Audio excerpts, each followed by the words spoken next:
Mi padre trabajaba en la NASA, encontré esta carta en su casa. Después de la desaparición de mi padre, encontré estas páginas dentro de un cofre vacío. Estaban arrugadas y chamuscadas, lo que sugería que las habían arrojado al fuego y las habían rescatado antes de que las llamas las consumieran. Pero lo más probable es que mi padre haya intentado quemarlas con un encendedor o una vela y luego haya cambiado de opinión. No me sorprende que hiciera esto. Incluso de niño presentía que un día podría perder la cabeza. Había sido un tipo nervioso, uno de esos imbéciles que siempre se meten en problemas. No sé exactamente cómo se produjo su desaparición ni quiénes fueron los artífices de su planificación y ejecución. Lo que sí sé es que en los últimos años de su vida, lo siguieron unos hombres que lo seguían a todas partes, según él, y lo presionaban para que les dijera dónde se encontraba un tal John Michaels cada vez que podían. Nunca se lo dijo, hasta donde yo sé. Desapareció el año pasado, el 17 de noviembre de 2014. La carta que leerán ahora es, cuanto menos, esclarecedora. Cuando la leí por primera vez, supe en cierta medida por qué había desaparecido, pero sigue siendo una revelación que no me brinda ningún consuelo. Debo decir que es todo lo contrario. Yo mismo lo he leído muchas veces y todavía no estoy más cerca de encontrarlo. Al menos no lo estaba hasta hace unos días. ¿Qué más puedo añadir? Realmente no hay nada más que decir por mi parte. Debo añadir que no conozco a la persona a la que va dirigida esta carta, ni he conseguido localizarla todavía. Estimado Robert Penn, os escribo esto con una mano que no ha dejado de temblar desde hace un mes. He agotado todos mis medicamentos y por fin he reunido el coraje para coger un bolígrafo. No sé por dónde empezar, aunque siento que es mi deber advertir a quienes puedan seguir mis pasos. Comprendo que el contenido de esta carta es algo que debería decir públicamente, pero no me atrevo a hacerlo, no creo que nadie me crea. Intentaré mantener un cierto nivel de coherencia a lo largo de todo este ejercicio, a pesar de que cada vez que pienso en mis últimos periodos en la luna me invade un terror tal que me resulta difícil encontrar palabras. Plasmarlos en el papel parece una hazaña de voluntad aún mayor, pero es algo que ya no debo rehuir. En cualquier caso, estoy seguro de que usted ha oído muchas medias verdades sobre lo que ha sucedido. Quizá incluso algunas verdades. O tal vez no ha oído nada. Pero debo advertir de una cierta peculiaridad relacionada con la Luna y sus regiones más septentrionales. Pero antes de continuar, y para mayor claridad, debo señalar que me han entrevistado extensamente sobre el tema, y en esas entrevistas me han dicho poco.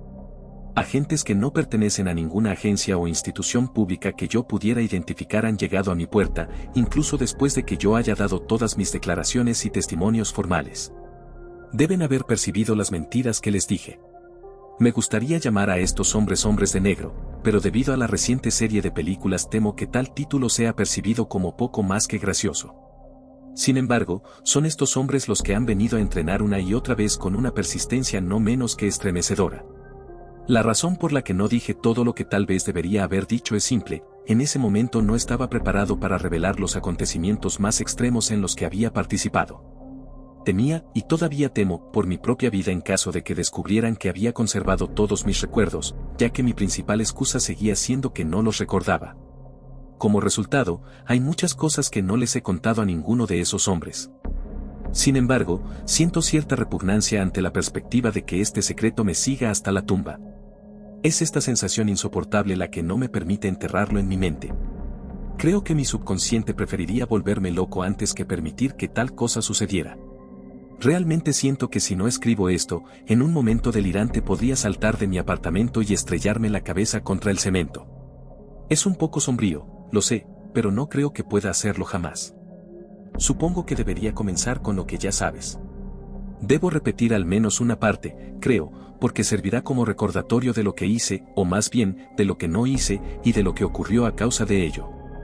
En mi calidad de físico teórico, me enfrenté a algunas verdades dudosas sobre la naturaleza de la realidad que ni mi mente analítica ni los infinitos estratos del subconsciente podían desentrañar en mis sueños.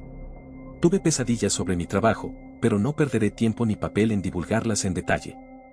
Diré que su hilo conductor general giraba en torno a que no completaba lo que me había propuesto hacer y dejaba un trabajo inacabado. Un trabajo que creía que nadie más podría descifrar o comprender. Fue en mi 9º año de trabajo en el proyecto cuando empecé a sentir que algo no iba bien. No podía precisar qué era y de alguna manera eso añadía un sutil elemento de peligro a nuestra investigación, un aspecto que era al mismo tiempo lo mejor y lo más exasperante del proyecto. Mis compañeros del Instituto de Metafísica de Atlanta, Georgia, parecían ignorar el hecho, pero había algo dentro de las mismas ecuaciones que simplemente no podía existir. Con el tiempo, la naturaleza de mi trabajo atrajo una atención extraña. Me notaban en círculos muy alejados de las elipses en torno a las cuales giraba mi comunidad habitual. Mis conocimientos y, más tarde, mi red de conocidos me ayudaron a entrar en contacto con un grupo de hombres, entre los que se encontraba Lawrence Rockefeller, que en su momento me proporcionaron algo inestimable, una forma de hacer realidad mi sueño. Siempre había querido ser astronauta. Un deseo infantil sin respuesta que más tarde me llevó a explorar todo tipo de psiconáutica, cuyo principal logro fue la conceptualización de una ecuación en la que mis colegas y yo habíamos estado trabajando durante una década. Como no podía explorar el exterior con tanta profundidad y capacidad como deseaba, decidí centrarme en el interior.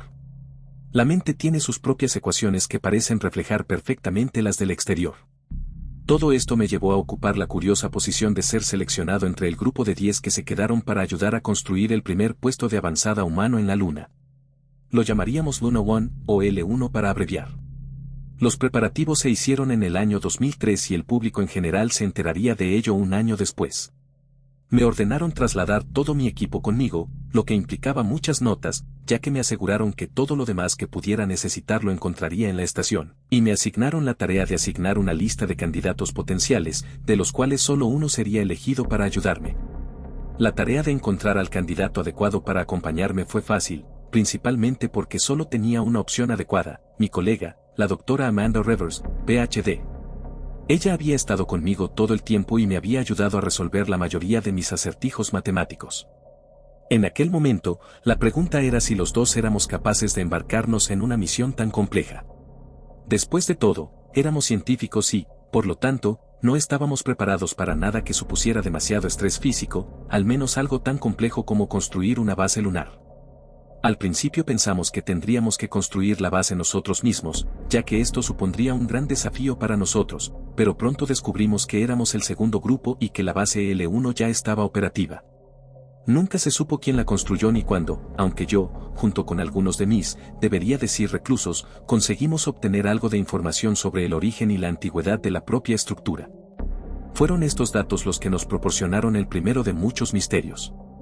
No estoy seguro de si debería hablar de este aspecto en particular, ya que nunca se confirmó nada con absoluta certeza, aunque algunos indicios parecían indicar que quienquiera que construyera la estructura no fuimos nosotros. Quién pudo haber sido o por qué, e incluso cuándo, sigue siendo algo que me sigue costando entender hoy en día. Diré esto, si de hecho alguien que no fuéramos nosotros lo había construido, teníamos que haberlo sabido durante bastante tiempo. Décadas. Me estoy adelantando un poco, pero me parece necesario señalar algunos hechos. Llegamos a la estación sabiendo exactamente qué hacer y cómo hacerlo. Teníamos instrucciones claras sobre cómo manejar la tecnología que parecía familiar, aunque funcionaba según principios que aún no había visto en la Tierra. Parecía funcionar con una especie de mecanismo inalámbrico basado en la mente sin una interfaz neuronal directa. Por eso, todos sabíamos instintivamente qué hacer en caso de emergencia desde que entramos en contacto por primera vez con algunas de las máquinas. Parecía como si se iniciara una carga directa cuando uno se acercaba a la máquina, un enlace mental sin que la mente tuviera conciencia subjetiva de ello. Sin embargo, nunca oímos nada sobre cómo funcionaban estas interfaces. Nunca oímos ninguna discusión al respecto. Nunca oímos a nadie mencionarlo en ninguna reunión informativa. Nadie fuera de nuestro grupo de personas indicó nunca que alguien tuviera la más mínima idea de lo que sucedía en la Luna. Por lo que pude ver, se creó una división independiente en la NASA para toda la misión. Digo esto porque más tarde, cuando intenté obtener información a través de mis numerosos contactos, descubrí que no existían proyectos de ese tipo, ni los hubo nunca. Me sentí un poco insultado por las miradas curiosas y los gestos despectivos que recibí, ya que implicaban que debía haber estado soñando o que había inventado todo en mi cabeza. La tripulación y yo apenas mencionamos esto mientras estábamos en el lugar, simplemente asumimos que el carácter encubierto de la misión se levantaría una vez que nuestra misión fuera un éxito. Sin embargo, hasta el día de hoy todavía espero escuchar noticias al respecto. Sin embargo, después de lo que he visto, puedo decir que nada pasó a través de los filtros establecidos. Nada se filtró entre las divisiones compartimentadas del orden, cuyas complejidades solo puedo adivinar. Lo primero que debo mencionar, ya que estamos en el meollo del asunto, es la peculiaridad del evento del despegue. Éramos 10 en total. A Amanda y a mí nos llamaban oficiales científicos y, como somos fans de Star Trek, a ambos nos parecían graciosos nuestros títulos. Estaba el profesor Vangarie, un ingeniero con una habilidad extraordinaria en aplicaciones espaciales y manejo de maquinaria, lo que es decirlo sin rodeos. Luego estaba John Michaels, un hombre cuya profesión y verdadero propósito, salvo que era un soldado condecorado, eran un misterio para todos nosotros. Un hombre cuya presencia se había convertido en una fuente de dolor para mí desde entonces, frustrando mis sueños sin fin. Nos acompañaban 3 astronautas experimentados, apodados jocosamente los 3 mosqueteros, todos ellos muy capacitados y capaces, y siempre aparentemente haciendo cosas en la L1 que no tenían tiempo de explicar. La frase principal de su líder, el capitán Assam, seguía siendo: no hay tiempo para explicaciones. Nuestra oficial médica, Vanessa Porto, la tranquila, siempre estaba en su cabina médica. Y nuestros 2 oficiales al mando, el general Phelps y el teniente Simon Fogg. Él y el general insistieron en que los llamáramos por su nombre y no por su rango, especialmente el general, que era, para nuestra sorpresa colectiva, un chef increíble. Nos preparaba comidas todos los días, afirmando que era lo único que lo mantenía cuerdo en esta maldita roca espacial. Sus palabras. Los menciono a todos porque cada uno de ellos tuvo un papel que desempeñar al final e hizo algo que consideré extraordinario o extraordinariamente extraño. Nuestro 11º miembro era una caja. Una caja plateada de diseño anodino y perfecta artesanía con grabados negros que decían Arbiter 001. Era un objeto curioso que ya estaba esperando a L1. La caja estaba hecha de aleación de titanio o algo de peso y dureza similares. Éramos 10 y, desde que subimos a un avión y a un transbordador, lo único que vimos fueron las ventanas oscurecidas de lo que claramente era un avión militar, junto con los pasillos y las habitaciones vacías por las que nos guió el propio general Phelps.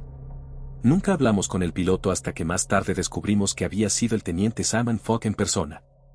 En otras palabras, se aseguraron de que el número de personas involucradas en esto fuera el menor posible. Tal vez debería mencionar una cosa o dos sobre el extenso régimen de entrenamiento de un año al que nos sometimos todos, pero solo diré que comí lo que me dijeron que comiera, hice ejercicio cuando me lo dijeron y trabajé cuando me lo programaron. Me pagaron como no te lo imaginarías. Sobrepagado. Hablé mucho con Amanda y ella dijo que su entrenador era igual de mudo. El que me asignaron hablaba rara vez e incluso entonces era solo para dar órdenes y darme un empujón en mi condición física. Como resultado, completé las pruebas finales con gran éxito. Te diré esto, Robert, honestamente nunca imaginé que sería capaz de hacer lo que terminé haciendo, que fue embarcarme en un transbordador espacial atado a un cohete que iba aproximadamente a 5G. Todavía recuerdo el esfuerzo que me hice para no luchar contra la inercia del despegue y aguantarla, algo que imagino que nunca habría podido hacer sin un acondicionamiento mental adecuado. También recuerdo la repentina ingravidez que me hizo sentir un sabor a bilis cuando atravesamos la burbuja de gravedad y escupimos en la división entre nuestro planeta y la Luna. Un día y medio después estábamos dentro de la corona gravitacional interior de la Luna. Recuerdo que en un momento dado, Houston nos instó de repente a mantener al mínimo las conversaciones personales que no tuvieran que ver con la misión. Recuerdo que Amanda resopló algo así como: ¿qué harás si no obedecemos, Houston? Vendrás aquí y nos despedirás. Recuerdo que todos, menos John Michaels, se rieron de eso. Estábamos de un humor estupendo, todos nosotros. Por favor, respeten el protocolo de hablar lo mínimo, fue la respuesta adusta. Hicimos nuestro primer contacto con algo que venía de allá afuera a las 36 horas desde el punto de despegue. La nave apareció a nuestra derecha, donde mi propia pequeña ventana daba al espacio vacío. Para que conste, permítanme decir que nada me gustaría más que decir que era un orbe brillante, un disco metálico o cualquier otro fenómeno habitual relatado por una amplia gama de supuestos testigos. Sería más fácil decir que era solo eso. Pero esto había sido algo diferente. Parecía doblar el espacio a medida que se movía, curvar la luz, ya que las estrellas detrás de él se retorcían y contorsionaban como si la cosa fuera un agujero negro. El primero en comentarlo fue el profesor Vangarie, exactamente a las 13:37 horas. Lo sé porque registré la hora en mi cabeza y el número correspondía con una palabra que usaba a menudo en mi juventud. Dijo: caballeros, creo que estamos jodidos. Era un hombre de risa fácil y trucos idiotas y su tono era humorístico como siempre, aunque tenía un aura evidente de miedo. El bogey se acerca a las 3 en punto, informó a Sam. Adelante. La respuesta que recibió del comando de misión me dejó atónito y sin palabras. Puedo decir que el movimiento del objeto era extraño, pero eso no fue lo que paralizó mis facultades ni lo que realmente me impactó. No se movía demasiado ni particularmente rápido. Fue cuando se volvió hacia nosotros y se quedó flotando allí, sobre la luna en toda su negrura, que vi algo que me hizo sangrar por completo. Estoy seguro de que vi tentáculos en él, o más precisamente, una especie de dendritas semitransparentes. Parecían efímeras y bastante indistintas, y eran sus movimientos los que las delataban. Recuerdo que me olvidé de parpadear por un rato y la cabina quedó en silencio hasta que el zumbido de la computadora me devolvió lentamente a un estado de alerta. ¿Lo ven?, preguntó finalmente uno de los astronautas. Sí, respondió el otro. Podía ver a los 3 astronautas recortando la silueta de la luna, pero ya no podía ver la forma oscura que nos seguía, porque se había movido y ahora supuestamente estaba debajo de nuestro transbordador. Se movía en un rumbo de colisión mientras ascendía lentamente. A pesar de esto, las conversaciones de los 3 hombres me parecieron extrañas, casi demasiado tranquilas y serenas. Para mí, no sugerían nada más que el hecho de que la habían visto antes. Casi medio minuto después ocurrió algo aún más notable. El objeto debió haber iniciado entonces un lento ascenso mientras volvía a aparecer ante nosotros, bloqueando la luna y haciendo parpadear las luces de la cabina. La colisión parecía inevitable. Solicito permiso para corregir el rumbo de inmediato, dijo a Sam con una dosis audible de pánico. Negativo. Continúe. La respuesta nos hizo callar a todos y podría haber jurado que escuché algo en el aire en ese momento, un viento fétido que soplaba, aunque nadie más confirmó que este fuera el caso. Lo que escuché fue una especie de extraño gorgoteo en el mismo umbral de audición, como si una voz se transmitiera a distancias inconcebibles y sufriera una mala calidad de transmisión resultante. Un zumbido vacilante. Los tentáculos translúcidos de la nave eran difíciles de mirar, pero no debido a ninguna calidad de luz o proximidad, aunque sin duda estos también eran factores. Fue la forma en que se movían lo que me hizo desear haber mantenido la boca cerrada y haberme quedado en mi planeta natal. Sus movimientos eran los de una criatura marina que se había vuelto completamente loca. Admito que comencé a entrar en pánico. No solo sudé o temblé, sino que hiperventilé y grité internamente, todo ello acompañado de una opresión en el pecho que rayaba en el dolor. No podía obligarme a gritar, y recuerdo que sentí que si lo hacía, las entidades dentro del objeto me escucharían y de alguna manera me encontrarían. En ese momento me convencí de mi inminente desaparición. En ningún otro momento de mi vida, salvo quizás en las semanas siguientes, he estado tan aterrorizado como en ese momento. No había tenido tanto miedo ni siquiera cuando salimos disparados de la Tierra con una explosión activa ocurriendo a nuestras espaldas. Solo cuando miré más de cerca la cosa negra y me di cuenta de que había una luz tenue ardiendo en su interior, me invadió un terror singular. Apareció una forma de hombre, o al menos de un homínido, flotando en el centro de la esfera, completamente inmóvil, acostado boca arriba, de modo que pude ver sus extraños pies. Estaba rodeado de un resplandor difuso como el de una vela y parecía girar lentamente como si estuviera bajo la influencia de una extraña gravedad. Entonces la cosa desapareció. Un momento estaba allí y al siguiente ya no existía, o al menos nunca había existido.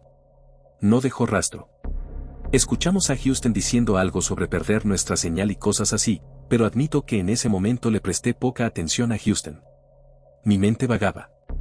Permitimos que los 3 astronautas experimentados se encargaran de las comunicaciones, mientras nosotros hablábamos entre nosotros. Van Gautier parecía el más expresivo de nosotros, maldiciendo como un marinero que se está ahogando y siendo en gran medida incoherente en la estructura de sus frases. Sentí que todos teníamos las mismas preguntas en la cabeza y sabía que ninguno de nosotros tenía respuestas, así que nadie preguntó, como si indagar en el tema pudiera hacer que el objeto reapareciera. Más tarde me dijeron que había estado diciendo cosas y que la tripulación me había estado hablando por turnos mientras el objeto había estado allí, pero hasta el día de hoy no recuerdo nada de eso. Nunca pude quitarme de encima la sensación de que la criatura dentro de la nave me estaba hablando. Ninguno de ellos podía recordar lo que dije. En general, la tripulación y yo hablamos poco, salvo algunas conversaciones nerviosas hasta el momento del aterrizaje. Todo el procedimiento transcurrió mejor de lo esperado y no tuvimos ninguna complicación. Nos sentimos un poco mejor moral. Nos adaptamos rápidamente, aunque nunca me acostumbré al frío que se filtraba a través de la ropa y la piel hasta instalarse en los huesos. Todos logramos frenar su influencia con un régimen de ejercicio regular. Toda la estación funcionaba con un reactor de deuterio al que solo Dangarie tenía acceso y en el que parecía pasar mucho tiempo. No creo que ninguno de nosotros dejara de notar sus expresiones de total desconcierto cada vez que regresaba de su viaje al núcleo. Nunca habló de ello hasta mucho después. Amanda y yo teníamos camas separadas, pero no habitaciones separadas. En general, la vida era buena en los pasillos y compartimentos algo estériles de la L1. Todos nos llevábamos bien, aunque algunos se llevaban mejor que otros, pero eso era de esperar. Es con gran alegría que ahora recuerdo y escribo este aspecto de las cosas, ya que nuestros primeros meses en Nunavut fueron una auténtica bendición. La emoción era grande y nuestras esperanzas estaban altas. Sin embargo, había un hilo que flotaba sobre nuestras cabezas. Nunca lo comentamos, aunque todos podíamos sentirlo, una sensación de que la estación era de algún otro lugar. La cosa que habíamos visto suspendida sobre la luna fue la causa de mis numerosas visitas al consultorio médico, y estoy segura de que no fui la única. De hecho, sé que no lo fui. Las pesadillas y los extensos escenarios oníricos son comunes cuando la mente se expone a nuevos estímulos y lugares, me había dicho Vanessa.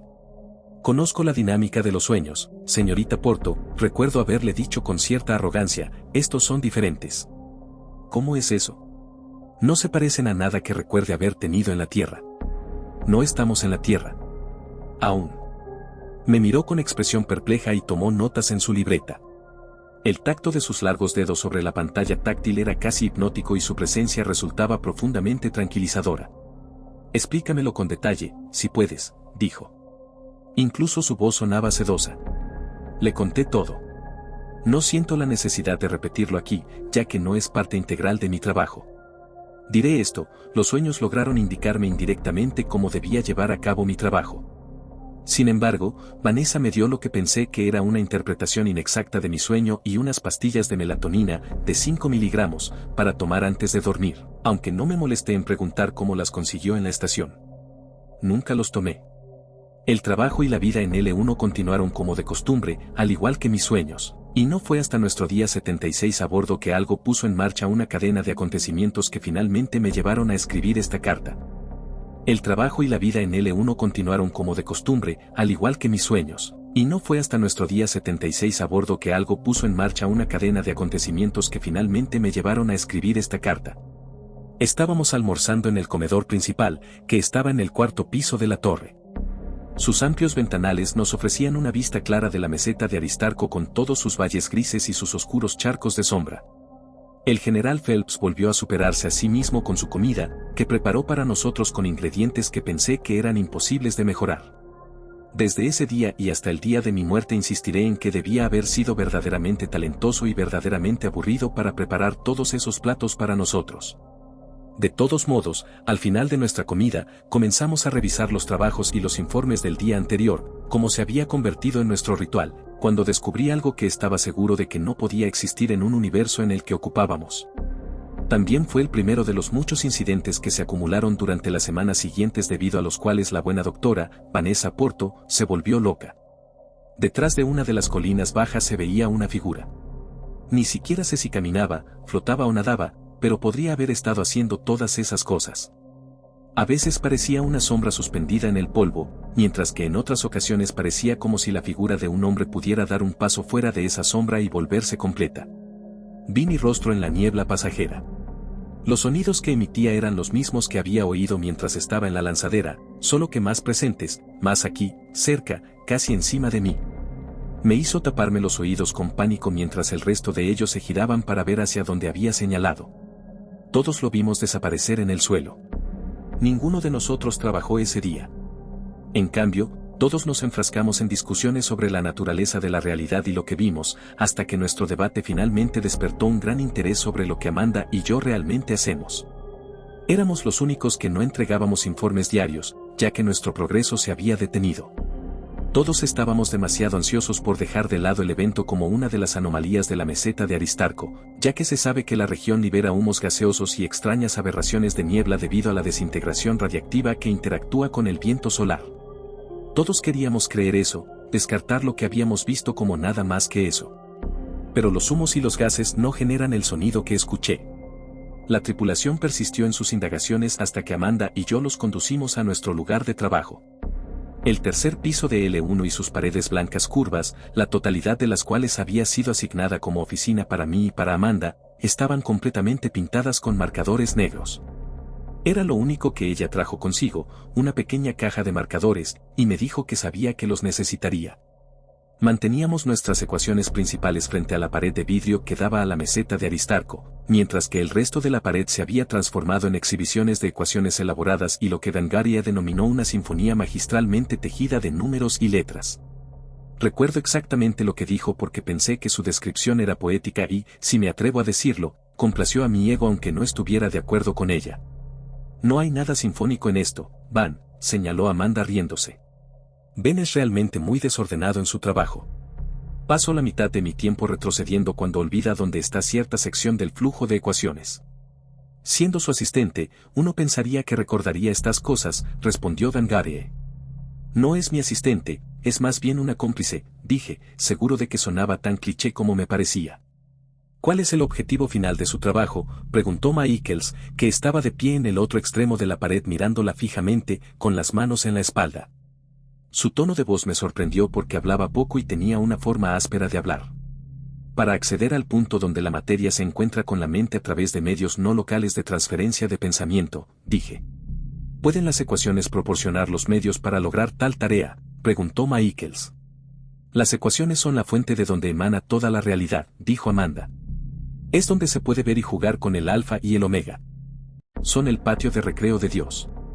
Eso sí que es una tontería, se rió Van, mientras los demás no decían nada, cada uno mirando su propia sección de la pared.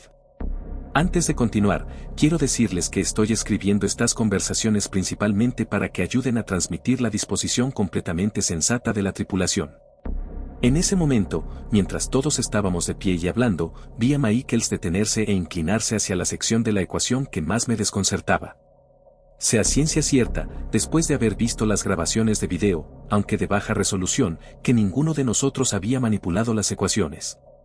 Pero todos los días, cuando llegábamos a una sección en particular, faltaban los números, los habían borrado y los habían reemplazado por símbolos que estoy seguro de que ninguno de nosotros había dibujado. Cuando Amanda y yo habíamos intentado copiar los símbolos en nuestros cuadernos, empezaron a suceder cosas extrañas. No solo nunca podíamos dibujar las líneas que veíamos, como si no se permitieran duplicarlas, sino que la naturaleza misma de las cosas empezó a cambiar. Las superficies perdieron su borde y de repente ya no se podía distinguir dónde terminaba una cosa y empezaba la siguiente. La luz, Dan, Dios mío, la luz.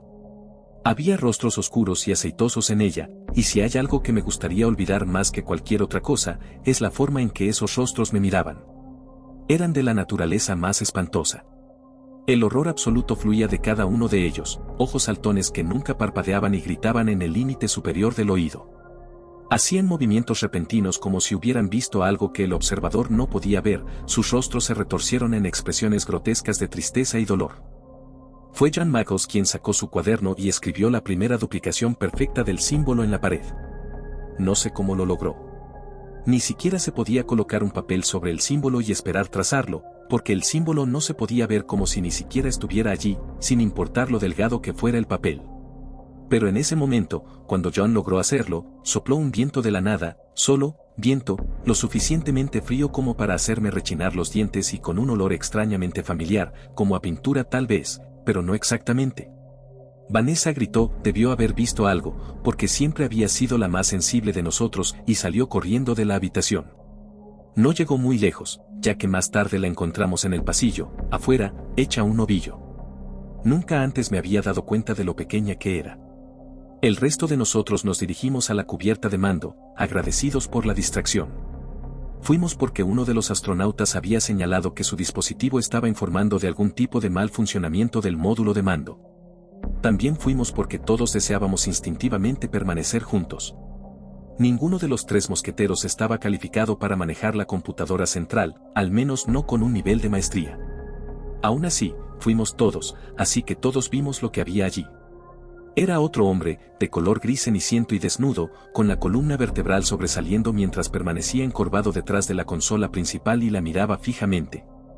Hasta donde pude ver, no respiraba, y cuando se dio la vuelta, sentí que yo tampoco. Amanda, 2 de los 3 astronautas y el teniente Falk simplemente corrieron, saliendo a toda prisa de la cámara de amplias ventanas como si acabara de incendiarse.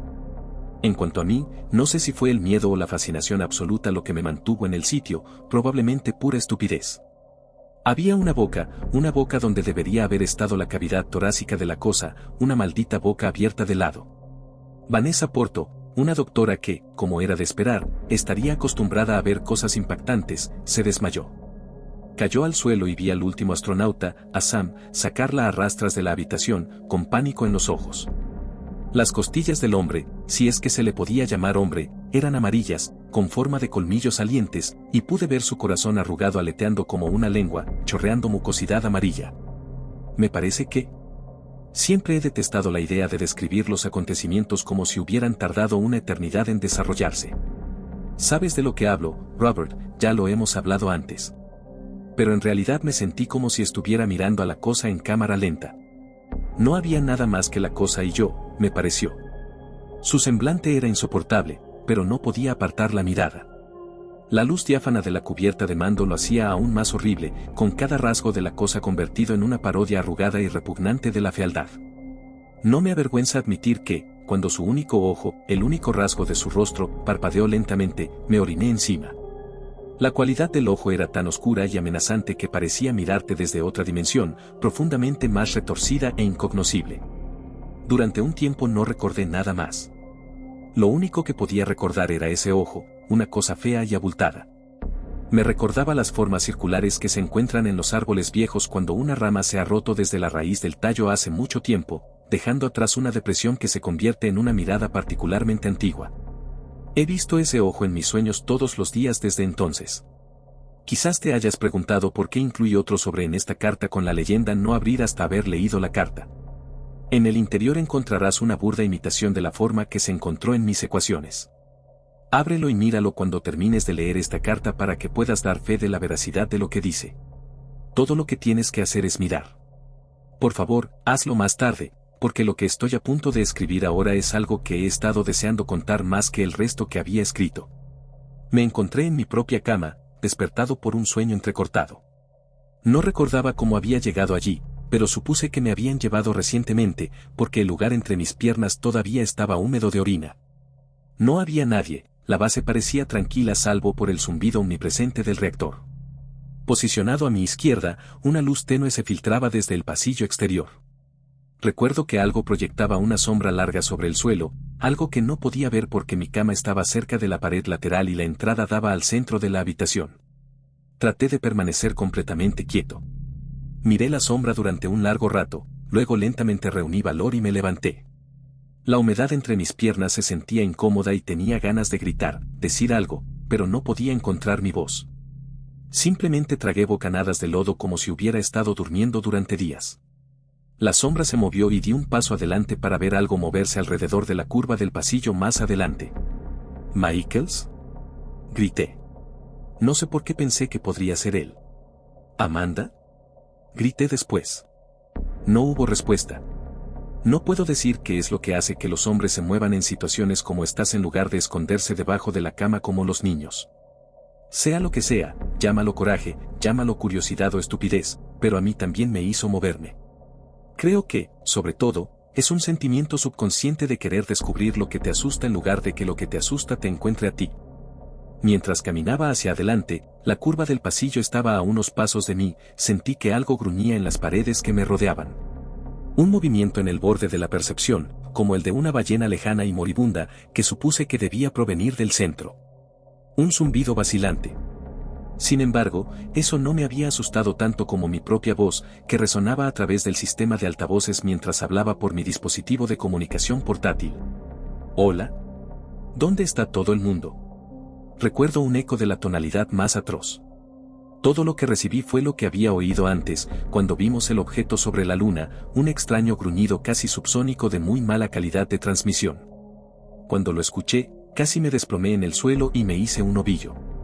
Caminé con cuidado por la siguiente curva. A mi izquierda se extendía una pared de vidrio a lo largo de todo el pasillo, hasta llegar a otra curva a la derecha del pasillo. Cuando di un paso, escuché palabras que venían del altavoz del comunicador que estaba encima de mí. Simplemente dijo, sí. Muy lenta y deliberadamente, de modo que la S nunca llegó a sonar, sino que la S alargó y se desvaneció en un gruñido bajo, volviéndose más lenta y más estirada hasta que dejó de ser algo más que un sonido feo. Lo que diré a continuación quizá parezca fuera de lugar, pero os aseguro que no lo es. Toda mi vida me he abstenido de decir mentiras. Creo que las mentiras se dicen cuando tenemos miedo, ya sea de nosotros mismos o de lo que los demás puedan pensar de la verdad. Nunca tuve miedo de la verdad. De hecho, creo que fue la búsqueda de la verdad lo que me llevó a esta situación. Con este prefacio de lo que sucedió a continuación, espero humildemente que crean lo que les estoy contando, porque cuando miré por la pared de cristal, la figura que había visto en la cubierta de mando flotaba detrás de ella. Su ojo me miraba fijamente. En ese momento, mientras observaba la mirada abatida y la sombra que proyectaba el ojo, supe que deseaba hacerme daño. Si alguna vez un ojo puede transmitir te haré daño, ese ojo lo hizo. Salté y apreté mi espalda contra la fría pared. Mi corazón estaba a punto de saltar de mi pecho.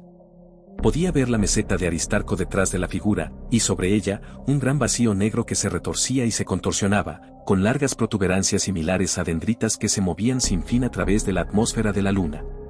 La cosa debe haber sido enorme. No podía ver el final, ni podía decir qué tan alto llegaba, se elevaba como una pared negra que se extendía hacia el firmamento oscureciendo todas las estrellas. Yo corrí. No sabía qué más hacer, ni pensaba en qué hacer, mis pies decidían por mí. Subí corriendo una escalera de caracol hasta el compartimento superior, en forma de cúpula, que servía de despacho al general Phelps. Creo que en mi estado semidelirante sentí que quizás sería más seguro subir más arriba, como un gato que trepa a un árbol. En realidad, nunca se me ocurrió que podía estar yendo de cabeza a una trampa. En la cúpula de cristal se habían instalado sistemas de oscurecimiento que hacían que las ventanas se vieran negras como el azabache. O bien eso, o bien una oscuridad había descendido sobre la estación que yo no tenía poder para disipar. Tampoco quería hacerlo, ya que estaba seguro de que lo que me esperaba fuera no era nada que quisiera ver. Pero en secreto sí quería ver, pero tenía demasiado miedo de mirar. La habitación estaba iluminada por lámparas con capuchones colocadas en el interior de las paredes a la altura de los pies, cada luz a 2 pasos de distancia de la otra. El lugar estaba cubierto de papeles, los documentos cubrían literalmente el suelo. Eran todos los artículos que habíamos logrado escribir durante nuestro tiempo en L1, y parecía que el general los estaba leyendo con un interés peculiar. Algunos títulos estaban marcados con marcadores negros y algunas secciones de otros estaban subrayadas en rojo. La mayoría tenían líneas negras que recorrían secciones del texto, cubriéndolo de secreto, por lo que pude ver, cubriendo principalmente nombres y lugares. Caminé hacia la mesa donde había una carpeta abierta, su contenido desparramado sobre el escritorio circular. Permítanme señalar que el escritorio era en realidad parte de la habitación, no se lo podía mover ni sacar de la habitación porque estaba moldeado en el mismo piso. Era de color azul claro, casi plateado, como todas las demás paredes y terrazas de L1. Al acercarme a la mesa, me fijé en algunos de los títulos de los documentos que estaban en el suelo: elucidación de la inseparabilidad, esferas auróricas, fenómenos de reabastecimiento solar, fenómenos de esferas lunares, desprendimiento de la burbuja de hiperrealidad, el umbral de la laminalidad, transiciones de causalidad indivisible, criptogénesis inducida, hipersueño. Vi que el general había tomado extensas notas en casi todas partes. Ansiaba mirar cada documento. Sin embargo, lo que había sobre la mesa me hizo avanzar. Antes de ese día, las ecuaciones en las que había estado trabajando colgaban sobre mi cabeza como imágenes residuales. Las veía en todas partes. La primera vez que supe que eran algo extraordinario fue cuando trabajé en el Laboratorio de Investigación y Anomalías de Ingeniería de Princeton, donde Lawrence Rockefeller, el principal responsable de la financiación de la investigación, me visitó una vez. Sobre todo recuerdo sus ojos, que me parecieron caídos de una manera sin igual, como si soportaran el peso del mundo sobre ellos. Ese día tenían una mirada particularmente curiosa, como si pudiera ver los hilos de mi futuro y no estuviera contento. Me advirtió de los peligros que mi investigación planteaba para mí. Pero ¿qué sabía él, que podía saber?, pensé entonces. Ahora sé que debería haber prestado atención a sus palabras, porque cuando vi el título del documento sobre el escritorio y lo abrí, finalmente supe por qué esas ecuaciones no me dejaban descansar. El título decía, Van Arwood, árbitro 002. Era un caso entero dedicado a mí y a mi investigación. Leí la mayor parte y leí por encima algunas cosas, aunque todo lo que había dentro me pareció importante. Había secciones enteras tachadas con marcadores negros. No puedo explicar cómo me sentí. Imagínate leer un libro sobre todas las conversaciones que la gente ha tenido sobre ti. Un párrafo en particular me llamó la atención y lo leí lentamente. La mente de Van Arwood ha sido alterada con éxito. No conocerá ni comprenderá sus impulsos, aunque ocasionalmente luchará contra la necesidad de actuar según ellos. Se recomienda una vigilancia estrecha en todo momento. En casos especiales, cuando... ¿Qué estás haciendo?, me interrumpió una voz.